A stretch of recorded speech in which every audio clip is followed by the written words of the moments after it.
এই চিন্তা চৰ্চাটো এতিয়া আমাৰ ওচৰ পাঁজৰে যিমান বসবাস কৰি আছোঁ হয়তো যি ঘটনা হৈছে সেইটোৰ ওপৰত এই প্ৰশাসনিক হিচাপত তদন্ত হ'ব লাগে।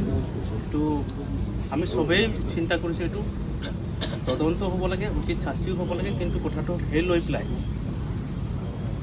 আমি নিৰ্দোষ গাঁৱে ভূঞে বসবাস কৰি থকা আমি যে আছোঁ, এতিয়া পাব্লিকবিলাক বহুত আতংকিত হয়তো ক'ৰবাত হৈ আছে।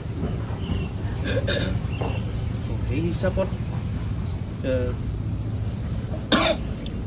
প্ৰত্যেক গাঁৱতে গাঁওবুঢ়া যিহেতু আছে, গাঁওবুঢ়াবিলাকৰ যাতে অলপ জনাজনি হওক। আমি যি শুনিছোঁ সেইটো আমাৰ পাব্লিকৰ আগত জনাব লাগিব, নহ'লে কি কোনোবা এটা শুনি আছে, কোনোবা বেলেগ কৈ আছে। সৰু এটা কথাটো কোনোবা এনেকৈ জনাই দিছে, এনেকুৱা হৈছে। তো এই হিচাপত মই আলোচনা কৰি পেলাই মোৰ ব্যক্তিগতভাৱে মই ভাবিছিলোঁ আমি যেনেকৈ আজি বহিছোঁ ঠিক তেনেকেই লগতে লাগিলে আমাৰ প্ৰশাসনিক আমাৰ লোকেল আই চি থাকক।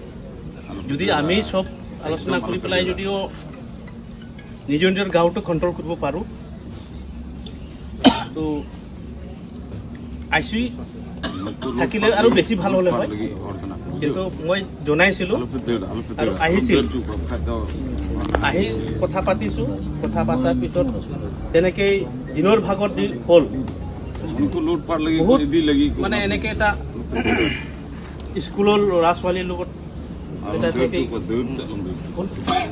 ভয় খাইছে। তো আমি যিমান আহিছোঁ ইণ্টেলেকচুৱেল আদিবাসীৰ পৰা চান্তালৰ পৰা আৰু আপোনালোকৰ বড়োৰ পৰা হওক, একেলগে যদি অলপ সময় যেনেকৈ কৈছে সান্তনা বা গৈ পেলাই আহোঁ, খুবেই ভাল হ'ব। আৰু বেছি আলোচনাটোতো দেখাততো নাই।